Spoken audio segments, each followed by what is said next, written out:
After a 3-year lull, Thailand is welcoming back Chinese tourists to help restore its pandemic-battered tourism sector.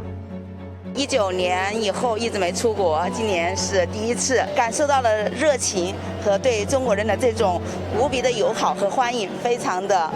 开心。 In downtown Bangkok, shopping malls are decorated with Chinese New Year elements to cash in on an influx of Chinese tourists during the first Spring Festival holiday after China optimized its COVID-19 response. ตอนนี้เริ่มแบบว่าเราเริ่มสต็อกของเริ่มตุนของเพราะว่าทุกๆปีตอนที่เราจัดตรุษจีนจะมีลูกค้าต่างชาติเยอะมากกำลังหลักที่ของสำหรับนักท่องเที่ยวส่วนมากจะเป็นคนจีน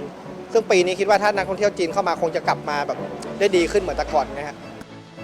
The Thai government is expecting 7 to 10 million Chinese tourist arrivals this year, with 300,000 coming in the first quarter.